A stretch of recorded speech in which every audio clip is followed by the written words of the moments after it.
What's going on, everybody? Jay Howe here with a Witch Doctor Carnevil build, which is pretty exciting for patch 2.1.2. And there was a very small and subtle change. It would be the biggest of the littlest changes in Diablo for the builds. And we did cover this in the PTR, so this is going to look pretty familiar if you did see that video. If not, then we are going to go over that.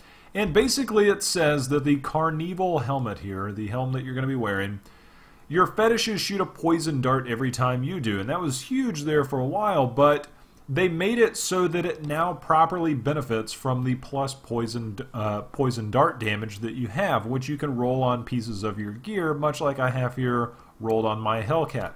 We'll go over the build here real quick. I'll cover the skills that we're going to be using, cover some of the pieces of gear that you're probably going to want to look for, and then I'm actually going to show you in action because it actually is a lot better than it used to be. So for the skills, you're going to be using Piranhas with Pyranado, which should look fairly familiar. This is going to kind of crowd control everything.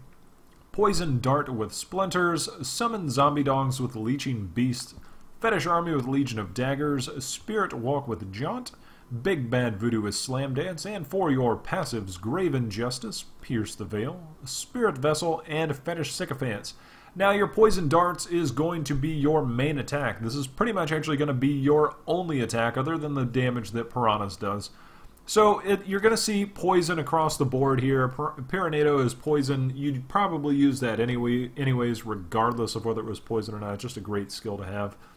And Poison Dart with Splinters, that's another poison one. It's just a great one to use. We're using Summon Zombie Dogs to kind of ask, they act as blockers. They also heal us as well, which is a very important aspect when staying back and fighting as a Witch Doctor.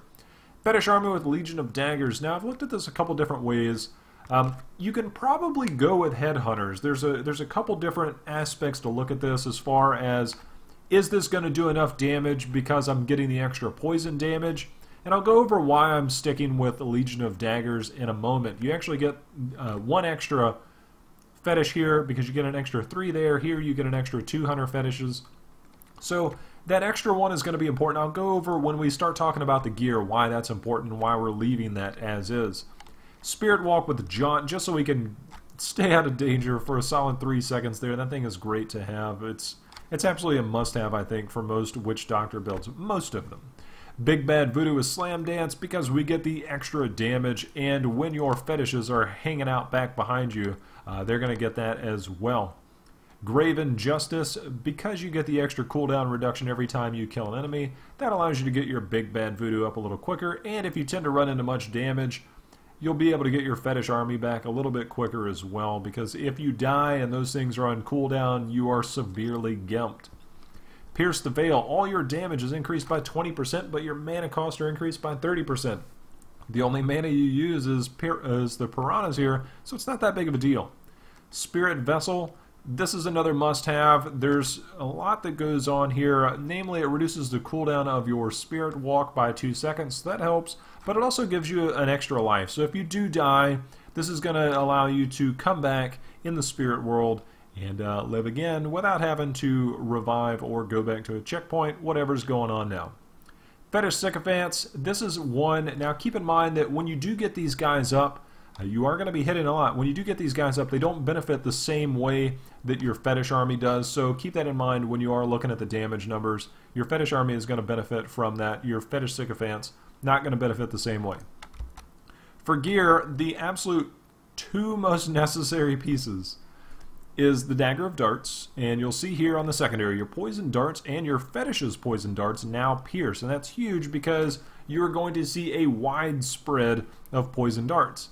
In the Carnevil, we went over this, your fetishes shoot a poison dart every time you do, so we'll go ahead and call those guys up, and you can see as we shoot, they shoot.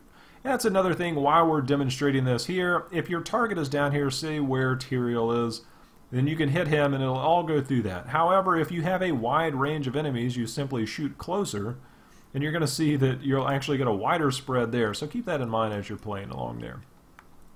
Now, you're obviously going to need the Zunimassa set, and in order to kind of make this work the way we want it to, we're actually using the Zuni offhand the Zuni chest piece, and the ring. And the ring isn't normally the most popular one, but we're using this so that we can get set bonuses and damages in other places. Now you can roll poison dart damage on your offhand, and this is the part I wanted to cover. There's going to be certain times to where you cannot stand in there and do damage. Now by default, your fetishes are going to go in and attack whatever's in front of it, unless you shoot your poison dart. So that's going to be the main thing. If you shoot, they shoot. Now if they're standing back behind you, they're going to stay way back there, especially if you just kind of do that little stutter step there. But if not, they're going to run in. Now, for moments when it's something like reflect damage or wallers, because if there's wallers up, your darts do not go through walls. So that makes it a little bit difficult. So then you can actually let your fetish army loose and go in there and do physical damage to just kind of get in there and attack, which is where the extra fetish army damage is important. And we actually have that rolled on our shoulders, chest, and offhand. If you do want to experiment, it is a little difficult because there are so many things to roll on your offhand, but you can certainly try to roll that there. Now, the reason we're using the offhand, the ring, and the chest is so that we can use canes. Now, these can be crafted, and that's the best part about this. And we're using this because we get the 2-piece bonus there, and that's the attack speed is increased by 8%. That's really nice because we actually get, when you have 8 fetishes up here, and let's say you have another 15 fetish sycophants up, you want to be able to shoot as many darts as possible, and the way to do that is by attacking really fast. So getting increased attack speed in certain areas. Now I have a gift that I could use on my weapon here to be able to bump this damage up and maybe roll that socket over to increased attack speed. I don't plan on using this full time, and with the ancients that are going to be out now, I don't want to use those gifts right away, so I'm going to hope that I get a little bit better drop there. So if you're wondering why that's not rolled properly, that's kind of what we're looking at. So you're going to use the canes, boots, and gloves, and of course if you can get increased attack speed rolled on there, that's great. That's just a really good thing to have there.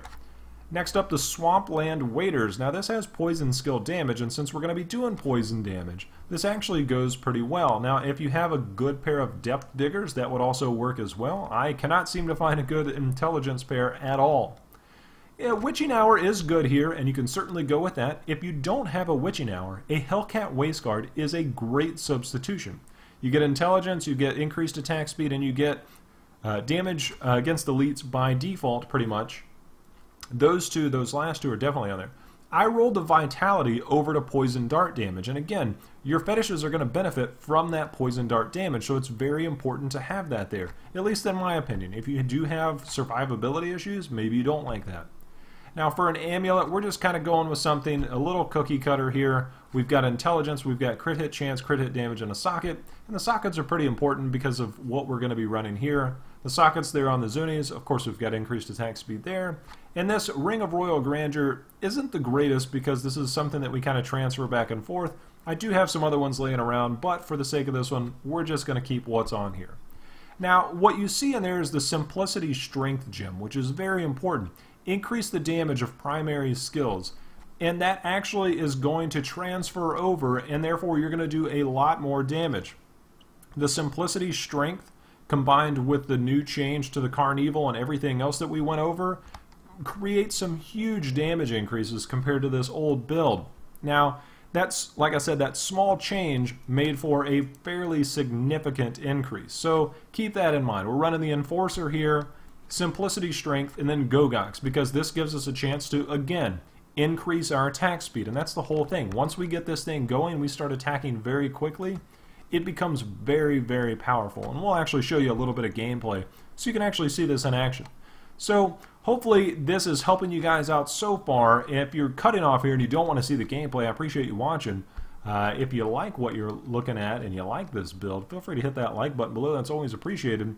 We're going to go ahead and hop in over here to the Royal Crypts, and I want to show you guys because King Leoric, he's going to die quickly. I'm going to make sure, and we're having a few lag issues here with patch day, but what we can do is we can just get, and as you can see, those things just die. Just basically 1 or 2 bursts and stuff goes down, and we're getting walled in here somewhere. Let's go ahead and use that. We'll go ahead and get our zombie dogs out as well. We don't want to be frozen.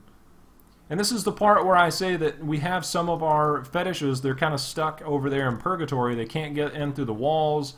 they're trying to shoot the darts, they can't get in, but as you can see, when we do get a chance to hit them, those elites go down very, very quickly. So it makes it a pretty fun build because you're going to be doing a lot of damage. And you'll see in there I'm getting 10 million crits, and you can actually get this up higher with proper gear allocation, especially if you had a stronger weapon. You're going to see anywhere between 10 and 13 million crits. And if you have 8 fetishes that you know are going to be guaranteed doing 10 to 13 million crits, and you can even get this up higher, especially with other gear optimizations and just getting your gems leveled up, you're going to see huge damages. If you get 8 fetishes at 10 million a tick, I mean, you're looking at 80 million damage chunks every time you're coming out. If you get your fetishes or your fetish sycophants up, they're only going to be doing a couple million, but you have 15 million of those. You're talking about 100 million damage just pumping out here. And as you can see, all we got to do is channel a couple times and things look really good. So we're going to go ahead and use these guys. Our fetish sycophants are going down, but that's okay. We still have our regular fetish armor, which is going to be doing the majority of this damage. So we're also going to pop Big Bad Voodoo in here so you guys can get an idea on how strong this actually is. And maybe you'll go and farm up a little bit of gear, change the Carnevil build a little bit around. And as you can see, it's definitely far more viable with that small change. So I'm enjoying this quite a bit, and hopefully you guys do too. And we will go, I guess we hit the right button there. So we're going to go ahead, and you are seeing big chunks coming out of this guy. Let me move over here so you guys can actually see the numbers. You'll see 10, 12, 14, 16 million crits in there. And we're just kind of beasting the Skeleton King down. We don't want him around. And he's down, and that's it. That's what the Carnevil build. Yes, I know the Jade Harvester is great. Yes, I know, especially I don't have a star medal. I'm hoping that the new patch allows me to get one. So hopefully that also comes around for you guys. But if you don't have a star medal, if you don't like the Jade build, and you're just looking for a change of pace, then maybe the Carnevil update gives you a little bit more to play with. So hopefully this worked for you guys. Like I said, if you liked the video and you got anything to let me know about things you might be running different, or if you just want to tell me how much you like it or hate it, feel free to leave a comment below, or else if you don't want to leave a comment, feel free to hit that like button. Always appreciated. And if you haven't subscribed already, we're going to be doing a lot more Diablo videos. There's already some coming out. New patch, a lot of changes going on. And if you haven't subscribed already, feel free to do that now. And I appreciate you guys watching. As always, happy hunting. We'll see you next time.